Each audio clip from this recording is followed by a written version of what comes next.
Okay, good afternoon, all. I'm going to call the March 31st meeting of the Judiciary Committee to order. Both parties are still caucusing, so we're going to stand in recess.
All right, good.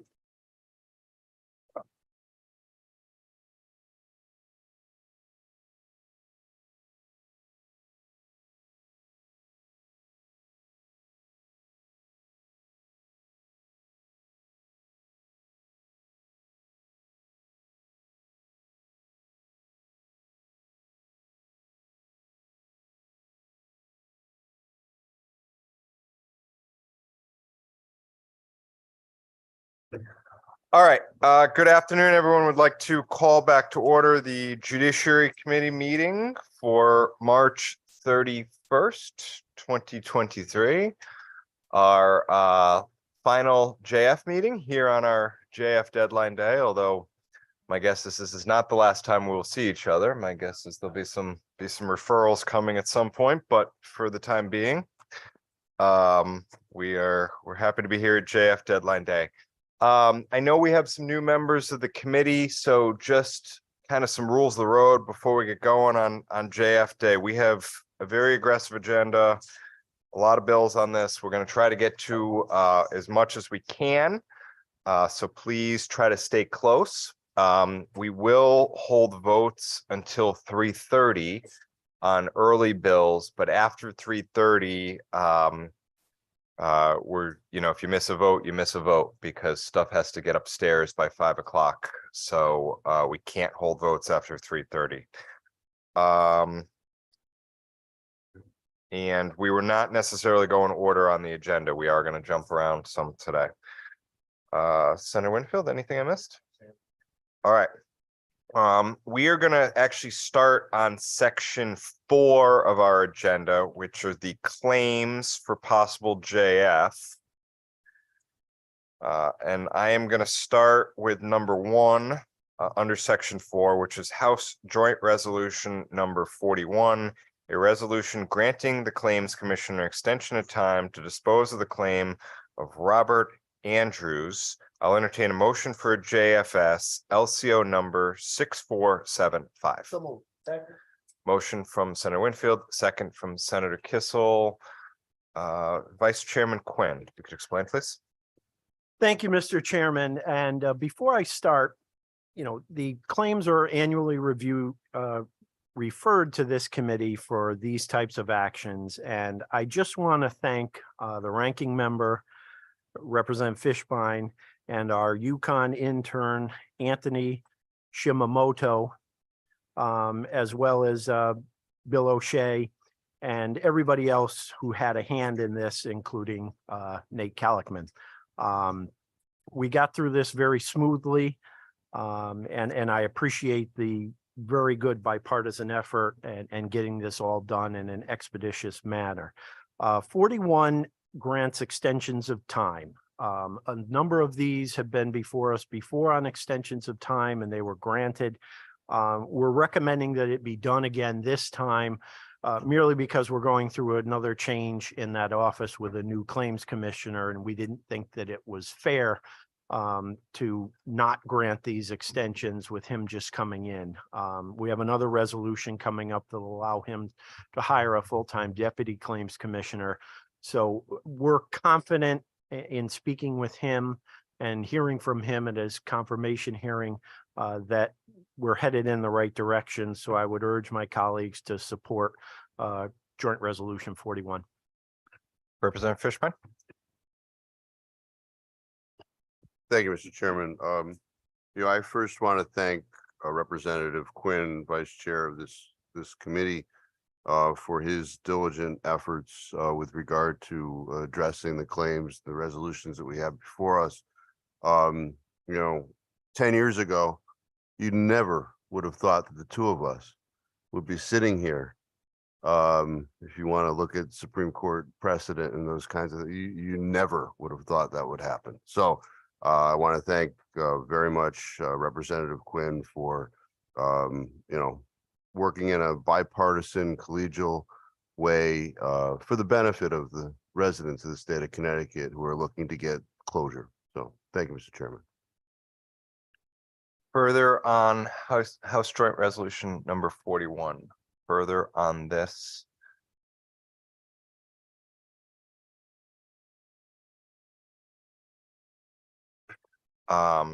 Representative Fishbein, Yes, thank you, Mr. Chairman. Mr. Chairman, I make a motion that we can create a consent calendar with regard to the claims that we move House Joint Resolution 41, resolution granting the Claims Commissioner an extension of time to dispose of the claim of Robert Andrews to said consent calendar. is there objection to placing this item on consent? Is there objection? Seeing none, so ordered. Number two, House Joint Resolution number 7, number 2, House Joint Resolution number 80, resolution confirming the decision of the Claims Commissioner to deny the claim against the state of Zwinda Soto, PPA Jesus Rivera, JFS LCO number 6539. Motion for JFS from Senator Winfield, second by Senator Kissel. Representative Quinn. Thank you, Mr. Chairman. And this is one of 3 referrals that we felt more action needed to occur on them. So this a particular resolution is allowing the Claims Commissioner to take another look at this one on rehearing. We were very concerned about the facts as they had been alleged and not certain that it got the proper airing that it should have the first time. So we're going to remand this one to the Office of Claims Commissioner for an additional hearing on the merits. Representative Fishbein. Thank you, Mr. Chairman. I concur with the representations of Representative Quinn with regard to the underlying reasoning for the resolution. Further discussion on this? Further discussion? If not, Representative Fishbein.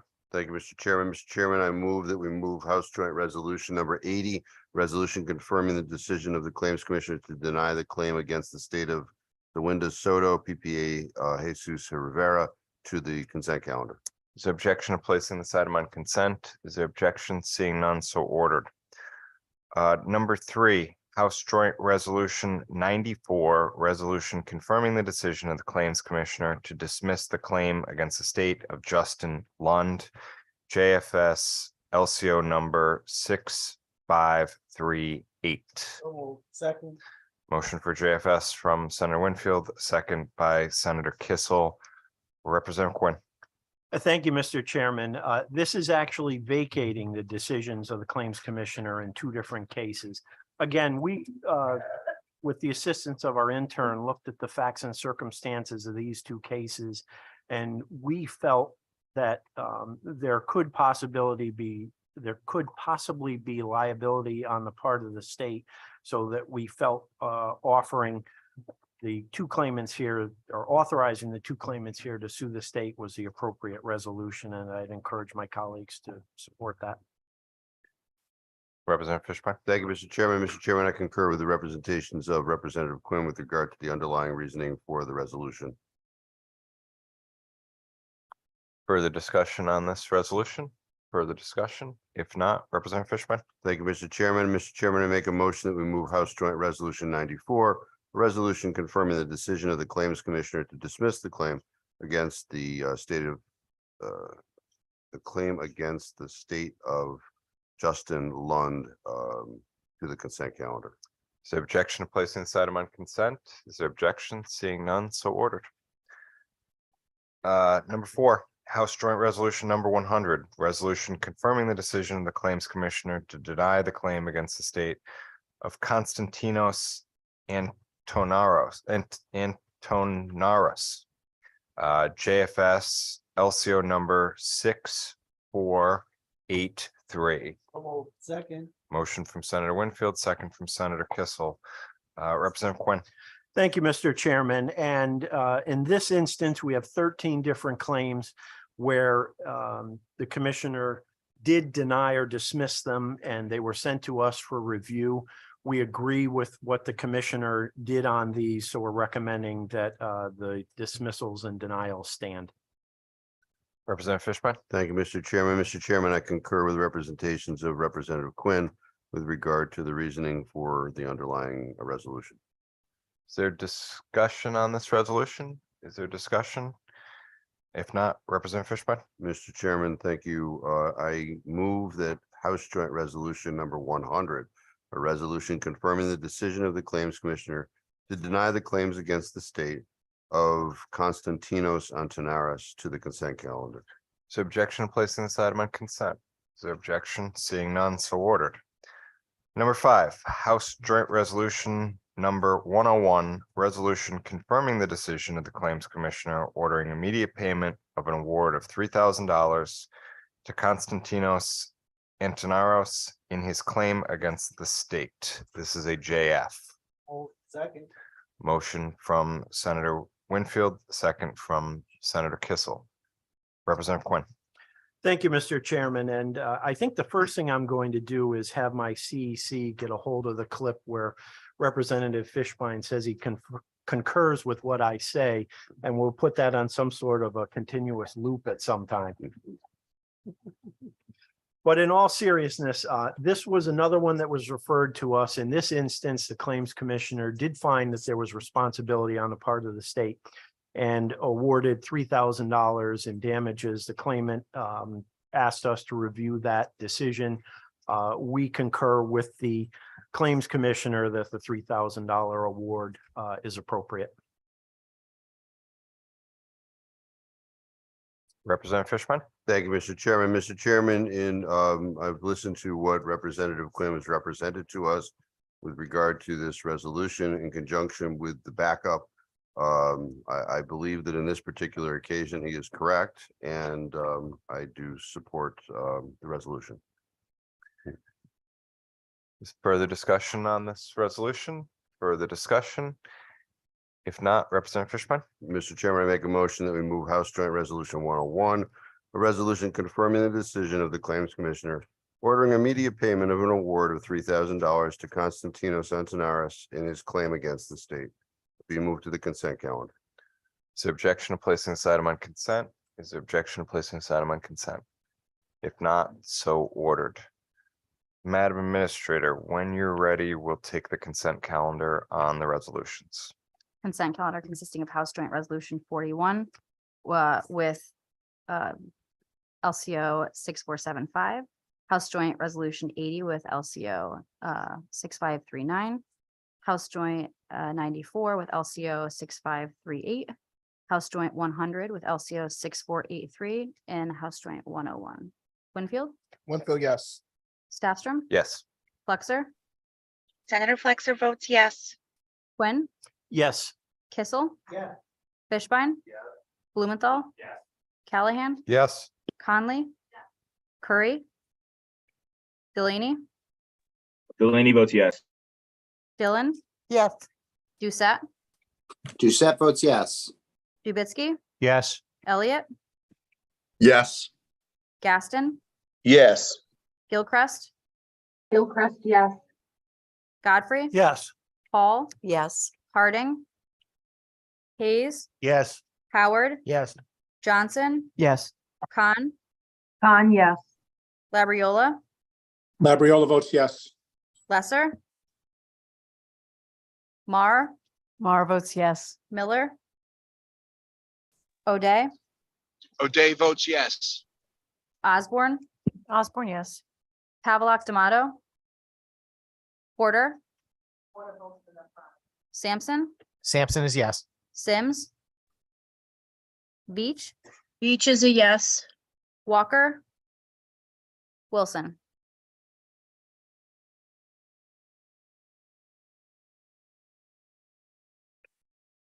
All right, and as a reminder, votes on that will be open until 3:30. And we will take a little break sometime before then to allow members to catch up on votes. Moving to section 3 of our agenda, bills for possible JF. We will start with item 24. House Bill number 6876, an act concerning the administration of the Office of the Claims Commissioner. I'll entertain a motion for a JFS LCO number 6336. Motion from Senator Winfield, second from Senator Kissel. Representative Quinn. Thank you, Mr. Chairman. And as I alluded to before, essentially, one of the things that this bill is doing is allowing the Claims Commissioner to hire a full-time deputy. We think that that's going to be very important in getting through the backlog of claims, considering the ones that we have just granted an additional extension of time. And it also, if I'm remembering correctly, we sunset the temporary claims commissioners towards the end of this year. And that's essentially what this does. Again, it's allowing the claims commissioner to appoint a deputy. Representative Fishbein.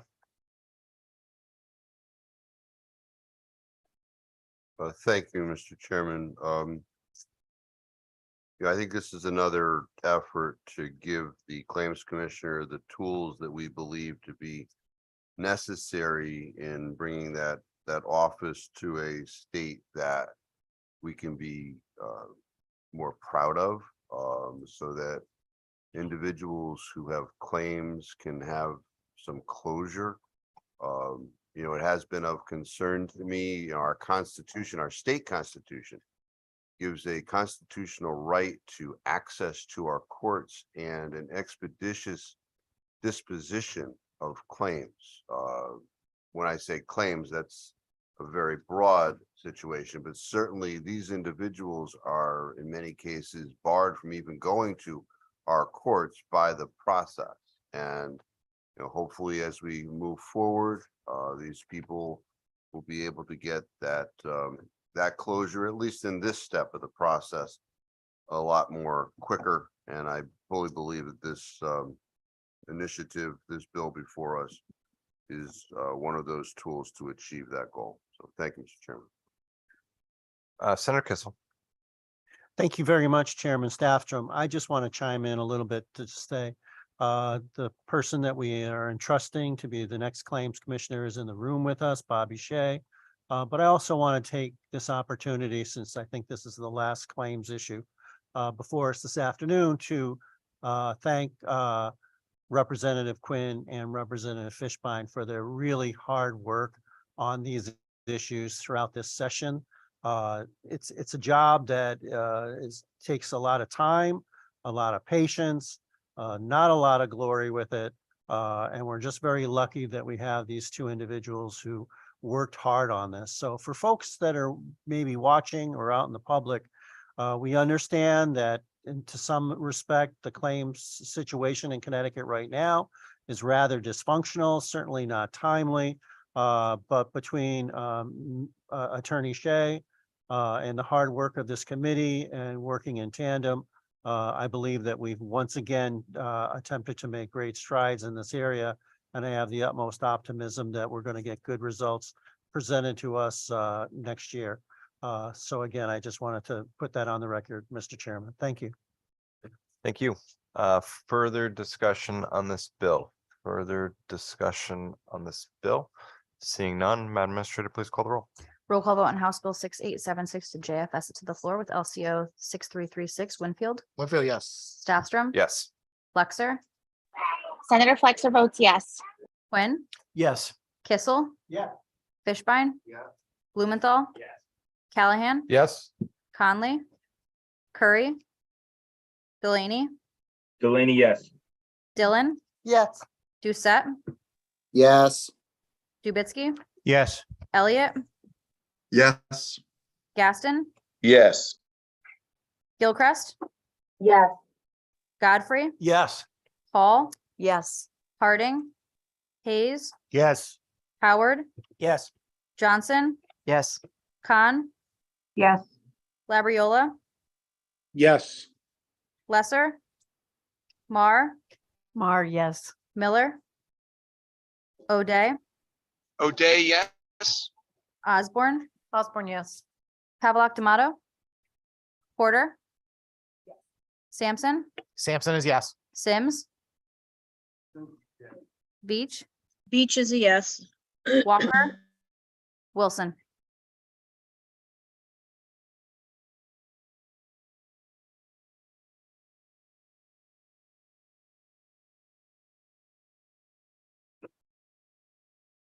All right, number 22 on our agenda, House Bill number 6787. An act concerning the prosecution of cannabis-related cases and modification of sentences for cannabis-related offenses.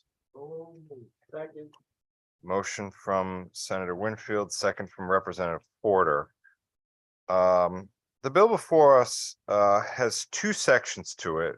The first section of which I believe is nearly, although not quite yet moot. We're hoping it's moot by the time this bill gets called on the House floor and we can take it out at that point. But Section 1 essentially clears up some confusion that may have been created under the legalization of cannabis process, whereby certain offenses that were pending before cannabis possession remain pending even after that legislation was adopted. I want to specifically thank the Office of the Chief State's Attorney, who I know heard the concerns, the bipartisan concerns, I believe, of this committee at the public hearing in terms of getting those cases dismissed. And I know they have been working diligently. The committee has received, I believe, 2 letters this week with updates on that process to get those cases dismissed. And we certainly are hopeful that that will be resolved. Even if that does get resolved, the second piece of this bill, Section 2, is still necessary. That is a piece that allows for sentence modification for those who were sentenced for a cannabis related possession charge prior to the effective date. Questions or comments on this bill? Representative Howard. Thank you, Mr. Chairman. I think that Section 2 of this bill, I'm in agreement with. I don't have any problems with it at all. My concern comes around Section 1. And I have, well, really, I don't have concerns of what Section 1 seeks to do, right? The idea being that when we passed the marijuana law in 2021, it didn't specifically say that it would be retroactive to any pending charges, but that was likely the intent that we had at the time. Are you in agreement about that? Yes, sir. All right. So as I recall, the Chief State's Attorney's testimony, and I think it's important to note that the Chief State's Attorney has only been such for under a year, 9-10 months, something like that. What he expressed concerns. Well, one concern he expressed, I fully understand. I think it's important to make this clear to members of the committee and anybody watching that when somebody previous to 2021 was charged with possession of marijuana criminally at the time, that same statute encompassed other drugs, heroin, cocaine, etc. So I think it's important for everybody to understand it's not as simple as saying, oh, this individual has this pending statutory charge, so we can just simply dismiss it. A person, a clerk, a prosecutor, an individual has to go through each case to determine what is the drug that was charged in that specific case. And that is extremely time consuming when you're talking about a division of criminal justice that I think we've heard this year is down about a third of their workforce, and especially the GAs. And it's especially concerning to me because GA 10 down in London, which is the closest geographical district to my towns and where all of my towns, our criminal cases are heard, is one of the busier GAs. So I think that looking at what the good Chief State's Attorney has done in a month in having humans one by one go over 4,000 cases and finding 1,500 of them where they were eliminated, but 1,700 where that actual charge was something other than marijuana. But to hand by hand go through 4,248 cases in less than a month, I think is remarkable. And when the Chief State's Attorney testified, he assured us that while the statute doesn't specifically say that it was retroactive to pending cases, he understands that to be the legislative intent. He accepts that, and he has made that clear to all of his state's attorneys, and obviously they have been hard at work about that. The other thing is, it would make no sense for an already overly burdened Department of Criminal Justice to prosecute pending charges that if convicted would simply get erased anyways. So I don't think that the Department of Criminal Justice would have any motive to do that. And the chief state's attorney also expressed concerns, and I hear his concerns. Now, I'm one of the people on this committee who's not an attorney. However, he expressed concern that lines in this bill as it reads, and I think he was specifically talking about line 11 in the bill. If such action is no longer chargeable after the effective date of any sections of said public act, the prosecutorial official shall immediately move to have the charge dismissed. He expressed concerns about a constitutional issue where effectively the legislature didn't actually make law, which is our function, you know, under our constitution, which we've operated for. June will be 235 years. I'm happy to report we've been pretty good at that. Our function is to make laws. The executive branch enforces them. And rather than make it retroactive, we're ordering him to dismiss cases. And he expressed not concern over doing that. In fact, he said specifically that is his intent. And clearly he has proven a man of his word in keeping with that intent. And but what his concern was that it violated the separation of powers. And that's his opinion. I happen to agree with him. I'm not looking to get into a constitutional debate with anybody here, but having heard the chief state's attorney's opinion, and I believe this committee expressed to him that our JF deadline was March 31st, which we've naturally met, and that, you know, we hope that he would work hard on this in the meantime. And I think that to say that his office has worked hard on this since, you know, that discussion is grossly understating what he's done. I think that the work that he's done to get that done, in understanding what the ask of this committee is, has been substantial, and he should be. And I appreciate the chairman commending his office for the work that they've done. I think it'd be a good faith effort on this committee, the Judiciary Committee, who, you know, has to hear from a lot of agency heads, not the least of which is the chief state's attorney, to return that sort of good faith by striking section 1. And over the next couple of months, if, and I do not anticipate this at all, the chief state's attorney takes his foot off the gas pedal, certainly we could amend that back in. But I think it'd be a good faith effort from this committee today to strike section 1 as a return of the good faith that the good chief state's attorney has shown us, and move the bill without section 1. And certainly if something changes, again, I don't anticipate it between now and May, we can make other arrangements. So I'd like to move an amendment, a verbal amendment to strike section 1, Mr. Chairman. There's a motion to strike section 1, which has been seconded. Is there discussion on the amendment? Senator Winfield. Thank you, Mr. Chair. I recognize why we would want to, but we potentially would want to do what this amendment does. I would say that to me, in recognition of the good work that the chief state's attorney has done, we are expressing that he has done good work, and his state's attorneys have done good work. I don't think taking it out, and then I recognize the likelihood, but I don't think taking it out and then putting it back in makes as much sense to me as it may seem to make to others. I think that we are suggesting here that should leave it in, recognize the good work, which there is a lot of good work that has happened here, and then take it out, as opposed to in, out, in, out. So with all due respect, and I think it's perfectly reasonable to come to the position that this amendment before us has, I would oppose it. Thank you, Mr. Chair. Further on the amendment, Representative Fishbein. Thank you, Mr. Chairman.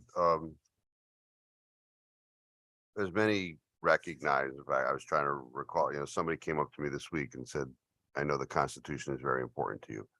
I think it is important that we try and recognize the Constitution through every action that this committee takes. I am supportive of the amendment that's before us. I do also credit the actions of the chief state's attorney, and they didn't have to do that. They didn't have to go through those thousands of files in that very short period of time, between the public hearing and today, and report back to us. I wish every administrative agency, quite frankly, acted in that manner. right? There's so many issues that need to be dealt with. There needs to be follow-up and of all of the various issues that we've recognized, publicly as well as in private with regard to agencies and other branches of government. I do very highly commend the chief state's attorney for making this a priority. We hear that, staffing is down. There's not a lot of prosecutors out there. They're having difficulty. And the fact that it appears the chief state's attorney, dropped other initiatives and to prioritize this at our request, they didn't have to do, I think makes more reason to support the amendment. So thank you, Mr. Chairman. Further on the amendment, Representative Trubisky. Thank you, Mr. Chair. I think it's important that when there's a question about the constitutionality of a provision of a bill that we're considering, that everybody, including our constituents and those watching this at home, really understand what we're talking about. We're talking about a problem with the separation of powers. 3 branches of government, legislative, which is us, the executive, which is the governor and all of the agencies, and the judicial, which is the courts. And each has its own function. Each keeps the other in check, but we can't hear cases. That's the judiciary's role. The governor can't pass laws. That's our role. With each of the bills that we pass, we have to be cognizant that we are not infringing on the functions of one of the other branches. We don't seem to do a very good job of that. We also don't seem to be we don't seem to do a very good job of analyzing whether what we do and the bills that we pass are constitutional, or if they violate either separation of powers or an individual's individual liberties and individual constitutional rights. It almost seems like we don't care. I have heard more than once from members of the legislature that it's not our job to figure out if something's constitutional. If it's not, the courts will throw it out later. Well, I don't subscribe to that philosophy. I subscribe to the philosophy that we shouldn't be passing laws that are unconstitutional, that either infringe on the powers of one of the other branches or on the individual constitutional rights of the people of this state. So I think we need to do a better job, because, and one of the things that happens all too often, I think, is we rush this stuff through for political purposes and have to pass a law like this that cleans up some of the mistakes we made the last time. This bill is a cleanup of things we didn't think through well when we originally passed this bill. When we originally passed the bill to legalize, and I use that word in air quotes because it's not legal. Cannabis is still possession is still a federal crime. But when we supposedly legalized cannabis in Connecticut, we didn't think through all of the unintended consequences and how it would actually work. So this year we're coming in and we're passing a bill that's going to fix some of the mistakes that we made last time because we didn't spend enough time thinking through the consequences of it. So the bill itself, I'll speak to later, but I do think that if there is a serious question as to whether or not Section 1 is a violation of separation of powers, which would be a violation of the Constitution, I think we need to figure that out before we pass that section. So I support the amendment to remove that. I don't think there would be a problem with it. I would hesitate supporting the bill with that section in when there is a question of its constitutionality. Even though I agree that the bill itself cleans up mistakes we made last time, and we need to clean up our mistakes. So again, I support this amendment, and I don't think we should be passing bills when the constitutionality of them is in question. Thank you, Mr. Chairman. Further on the amendment.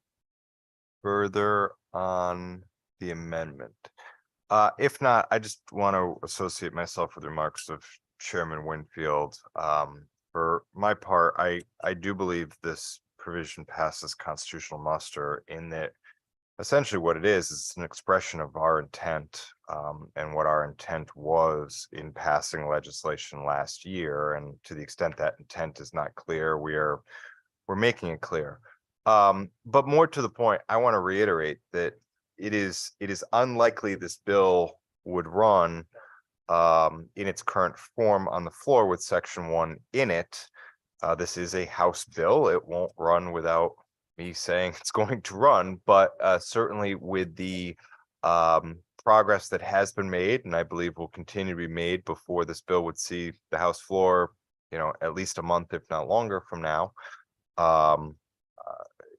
we would not need Section 1. I again want to thank the Office of the Chief State's Attorney and the various states' attorneys for their work on this. And I'd ask my colleagues, though, at this point to oppose the amendment and leave the bill intact. Madam Administrator, please call the roll. Roll call vote on Amendment A for House Bill 6787. Winfield, Winfield, no. Staffstrom, No. Flexer. No. Quinn, No. Kissel. Yeah. Fishbein. Blumenthal. Callahan, Yes. Conley, Curry, Curry, no. Delaney, Delaney, no. Dillon, Doucette, Doucette, no. Dubitsky, Yes. Elliott, No. Gaston, No. Gilchrist, No. Godfrey, No. Hall, yes. Harding, Hayes, Yes. Howard, Yes. Johnson, No. Khan, No. Labriola, Yes. Lesser, Mar, No. Miller, O'Day, O'Day, yes. Osborne, Osborne, no. Pavlock D'Amato, Porter, Sampson, Sampson is yes. Sims, Beach, Veach is yes. Walker, No. Wilson, No.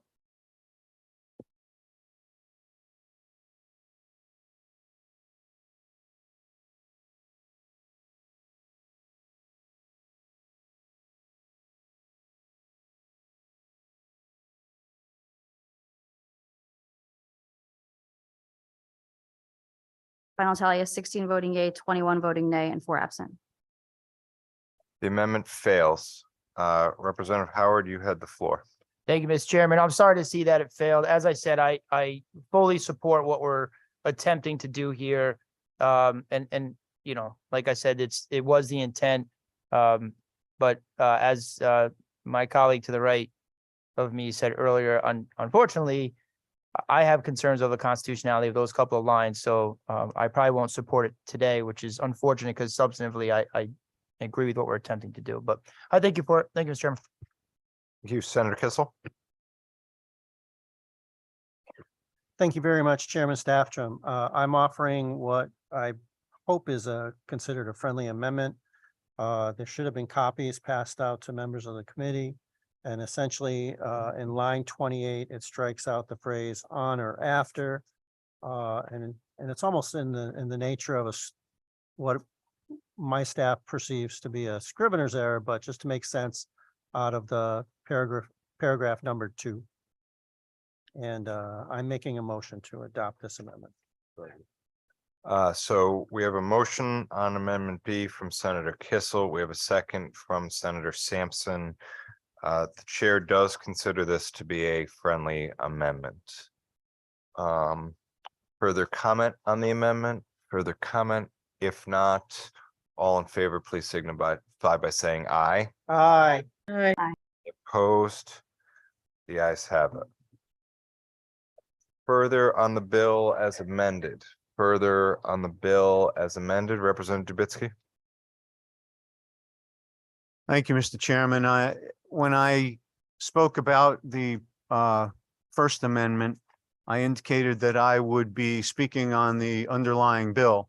And I didn't want to leave everybody in anticipation. I didn't want to leave you hanging. So I'm talking on the underlying bill as well. And I associate myself with my own remarks from earlier in the. Thank you, Mr. Chairman. Well, that might be a first for me, Representative Dubitzky. I don't know that I've ever seen a representative associate themselves with their own remarks, but I'm not sure I mind it. Further on the bill. Does anyone want to associate themselves with the association upon the association of Representative Dubitzky's remarks? All right, seeing none, Madam Administrator, please call the roll. Roll call vote on House Bill 6787 JFS to the floor with Amendment B. Winfield, yes. Staffstrom. Yes. Flexer. Quinn. Yes. Kissel. Yes. Fishbein. No. Blumenthal. Yes. Callahan. No. Conley. Curry. Delaney. Delaney, no. Dillon. Doucette. Doucette, yes. Dubitzky. No. Elliott. Yes. Gaston. Yes. Gilchrist. Yes. Godfrey. Yes. Hall. No. Harding. Hayes. No. Howard. No. Johnson. Johnson is yes. Khan. Yes. Labriola. No. Lesser. Mar. Mar, yes. Miller. O'Day. O'Day, no. Osborne, yes. Pavlock D'Amato. Porter. Sampson. Sampson is yes. Sims. Veach. Beach is a no. Walker. Wilson. Wilson's yes. Thank you. Madam Madam Administrator? And Dylan in the affirmative? Thank you. Madam Administrator, Yes, I'd like to Representative. have my vote recast in the affirmative. Thank you. All right. We're gonna go to number 10 on our agenda, Senate Bill number 1207. An act concerning a study of the civil laws in this state. I'll entertain a motion for JF. Second. Motion from Senator Winfield, second from Senator Kissel. This bill does what the title indicates. It provides for a working group to study the civil laws of our state. I hope in particular they take up the issue of the overuse of the Connecticut Unfair Trade Practices Act in legislation before this General Assembly. Representative Dubitzky. Thank you, Mr. Chairman. My understanding of this bill is that it is a dummy bill and that we are not really looking to form a study committee to study the laws of this state. We are just using this as a blank vessel that we would be passing through committee in order to circumvent the public hearing process on some bill to be named in the future that would be used as an amendment to this bill. And I think it is an affront to the people of this state that we do this. I have been railing against dummy bills since the day I got here. What we do is, for those who are unaware, we pass these bills that have no substance to them. And sometime later, after the public hearing process is finished, we find some bill that either couldn't make it out of committee or some new bill, and we strike everything from the dummy bill and put that into it. Even though it never had a public hearing, even though nobody knows what's in it, nobody gets to assess what the pros and cons of that bill are. And we put it in under this bill number because this bill number made it out of committee.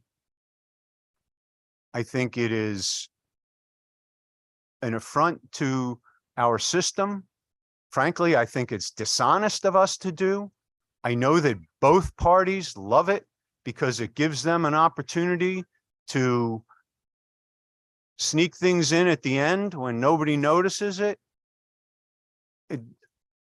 I think it's wrong whether both parties do it or one party does it.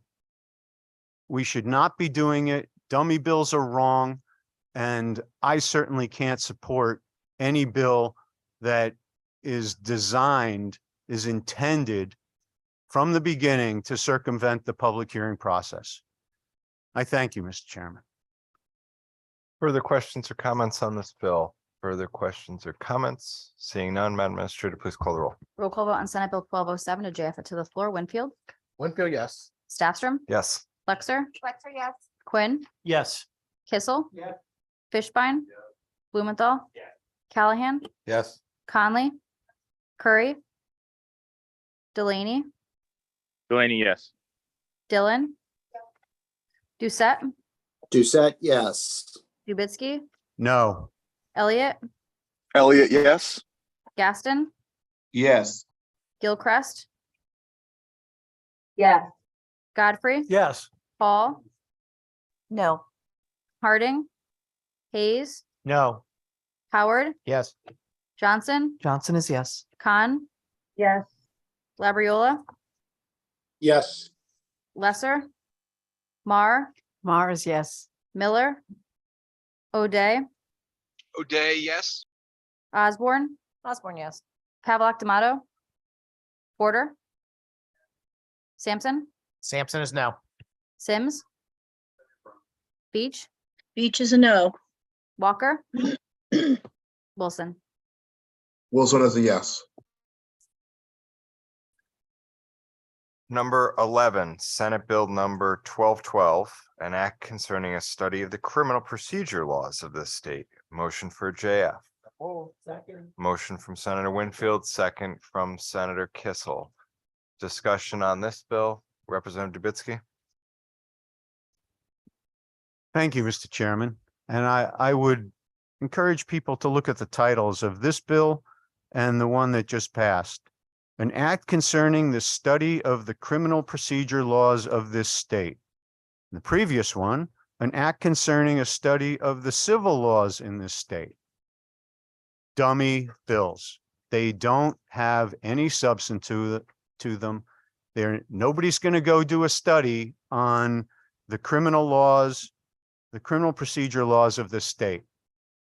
It was designed from the very beginning to circumvent the public hearing process. Now, I encourage the people at home to keep an eye on these two bills. Senate Bill 1207 and Senate Bill 1212. I think we've got some others on here, which I'll address when we get to them. And watch what actually happens to those bills as they go through the legislative process. When they get to the floor, I can guarantee you they will have some type of substance to them that have absolutely nothing to do with a study of the laws of this state.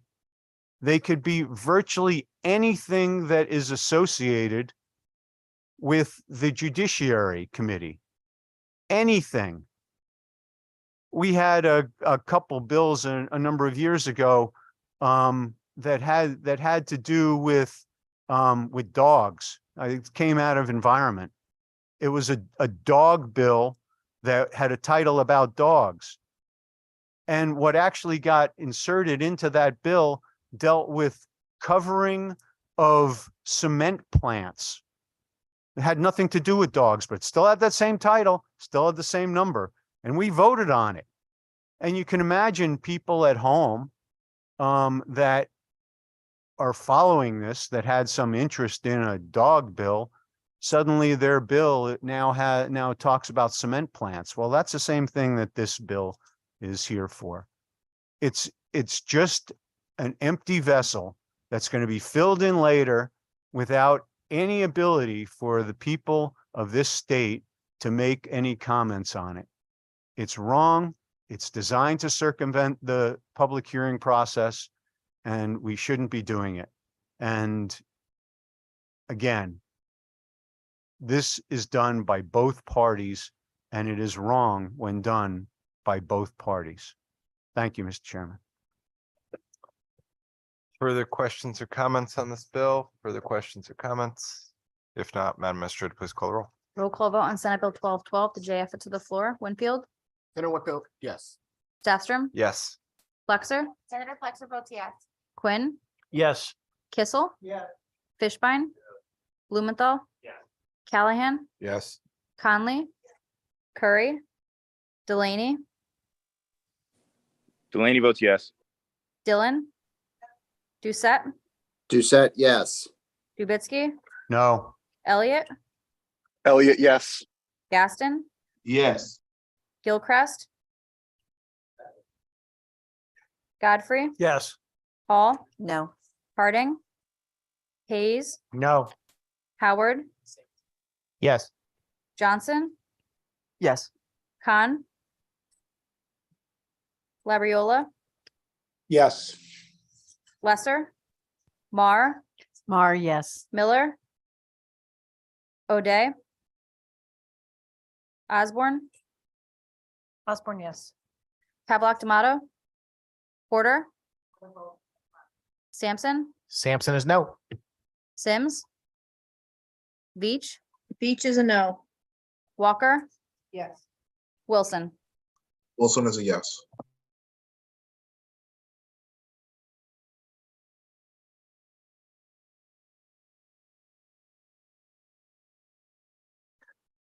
All right, moving right along. Item number 26 on our agenda. House Bill number 6886, an act concerning